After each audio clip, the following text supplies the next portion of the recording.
Hello everyone and welcome back to another one of our videos. This time we're going to be looking at some raid bosses. This is the second boss in Castle Nathria called Huntsman Altimor. You fight him and one of his dogs at a time. This video is on normal, so you're not going to be seeing any heroic or mythic stuff. Just the normal fight. For the first phase, you're going to be fighting Margor as well, which is that big red bear dog thing. Only a few abilities. One is a lunge, where if it's on one of your party members, just make sure they hug in the group. That way, as many people are soaking it as possible, sharing the damage. That's it. Apart from that, he does a AoE. The boss himself does an AoE shot of arrows. That happens throughout the whole fight. You can't avoid it. It just happens. Do your best to not be in it, but I wouldn't worry too much.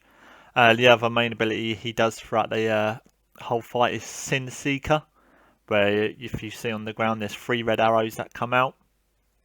If you're targeted by it, do not move. Just make sure everyone else around you does move out of your lines, because you only want the person who's targeted by the arrow to get hit. And then that's it really. All of his phases always focus the dog and leave the boss. The amount of damage you do to dog is copied onto the boss, but you want to get the dogs out of the way first.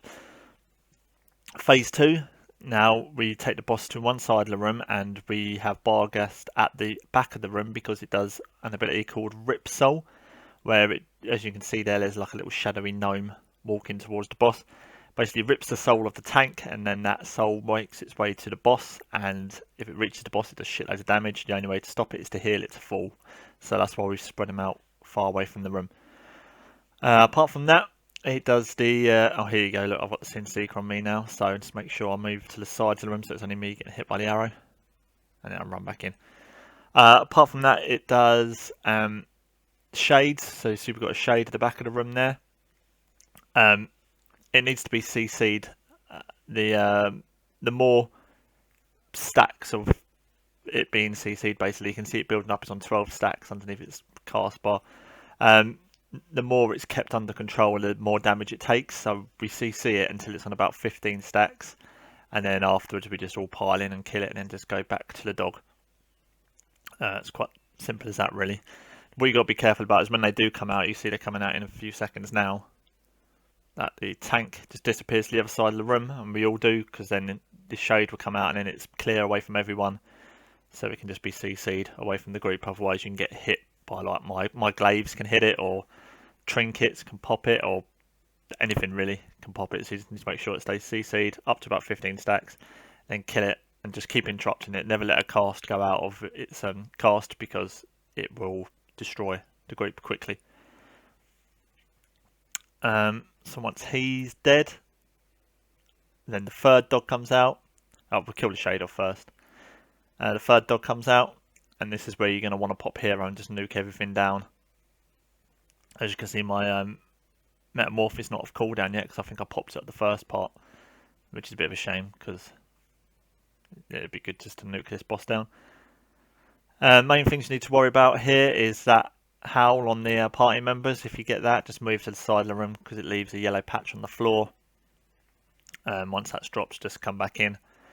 Still avoids the Sin Seeker abilities, which is this coming out now, which is on me, so I'll move away and then I'll just stop, and then everyone moves out for my arrow.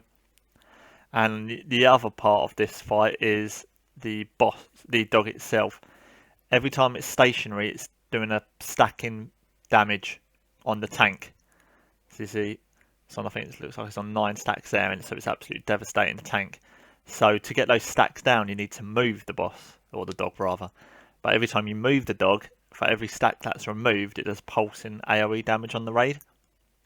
So you just need to play it safe, really. Just if your tank thinks they can take it, just keep it stationary. If the tank's getting mullered and the healers are all ready, then just start moving it a little bit. And that's it, really. Apart from that, tanks just keep swapping on what you need to swap on, which is very vague, but I can't remember what the ability is. And once the dogs are dead, then you just finish off the boss, and you just have to deal with his 2 abilities that he's doing throughout the whole fight. And that is pretty much it. Thank you very much for watching, and we're going to be doing a few more of these, and as well as dungeon videos, but yeah, check back. Thank you. Goodbye.